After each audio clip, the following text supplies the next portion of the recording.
So you feel something for Israel? Oh yes, oh yes.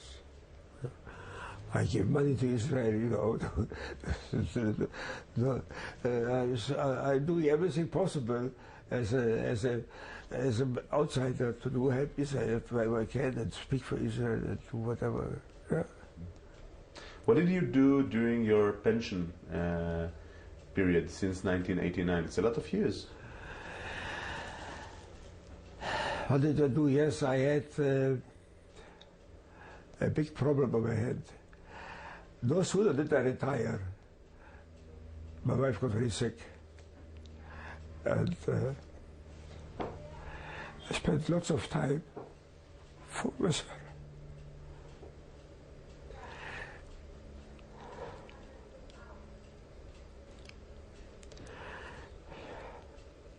That's it. When I came to America, I had to look for a job. And I found a job as of course I said. And I worked part. When I retired, you asked me the question, I worked in a camera store.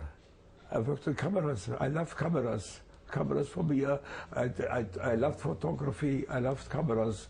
I developed my own picture. I did everything possible with cameras, what I only could do with cameras. And I worked in a camera store for 2 days a week, just for to fill in time. Finally, my wife got very sick. And I had to sell my home and go to a retirement home, which I'm living now in there. And, in Connecticut? Yeah, in Connecticut, yes.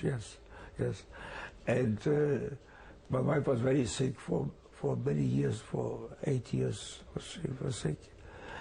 And she finally died last year. And now I start again to look for something else to do,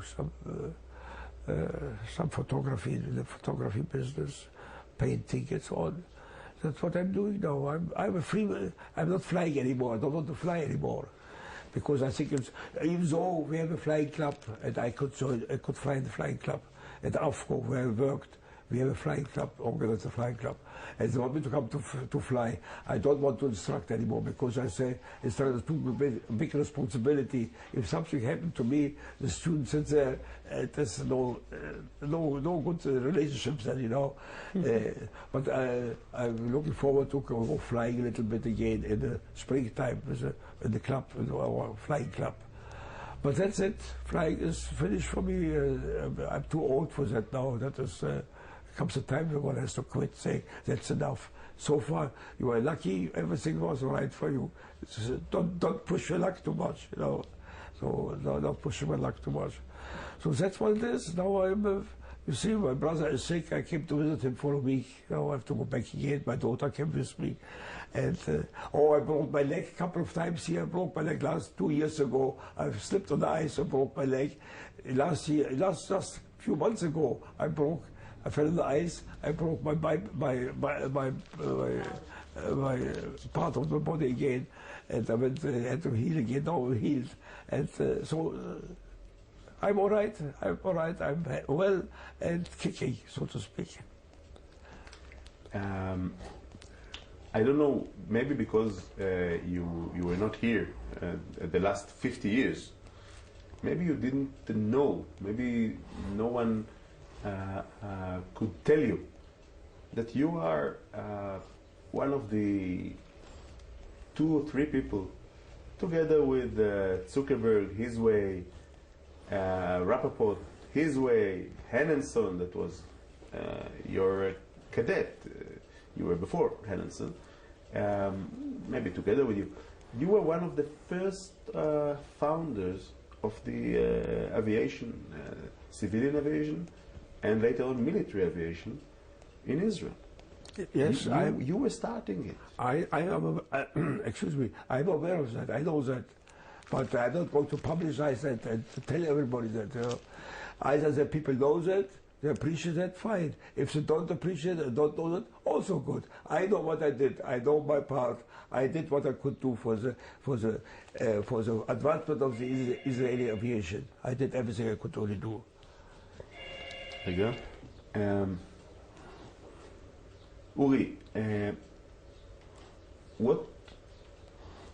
what do you wish? What are your wishes for the Israeli Air Force, for the future to come? For the Israeli Air Force to happen? What do you wish the Israeli Air Force?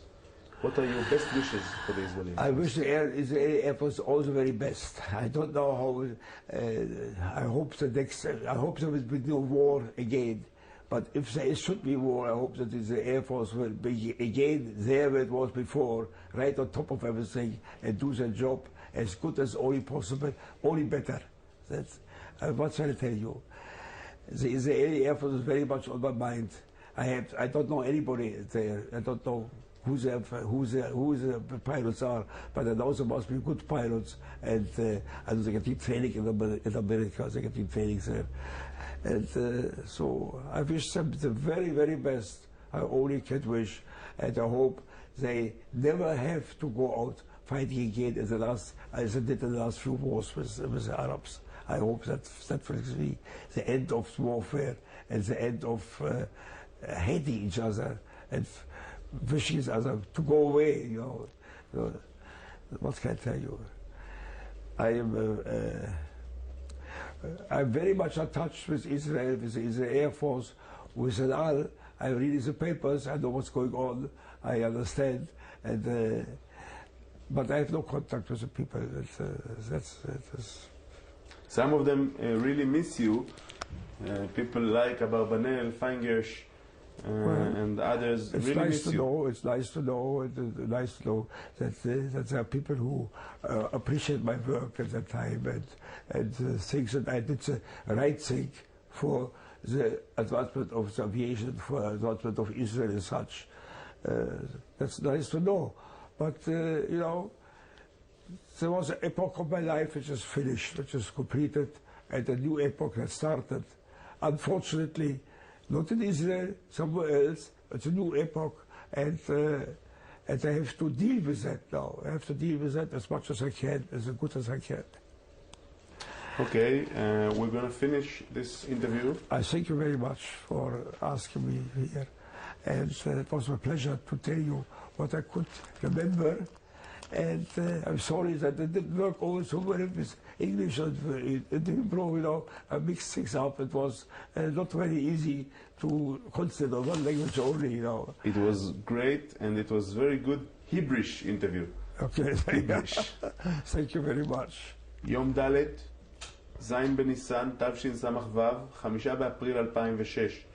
צוות אבירי הרוח לתיעוד בווידאו של ותיקי ובכירי חיל האוויר פגש היום בשנית את הטייס אורי ברייר.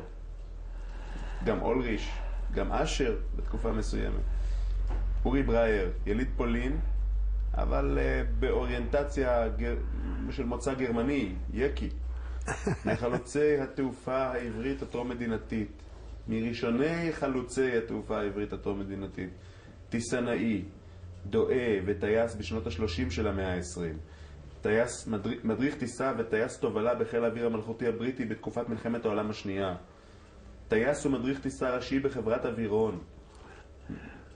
מי שהכשיר את אנשי מחלקת הטייס של הפלמ"ח. מראשוני טייסת תל אביב בשירות האוויר של ההגנה.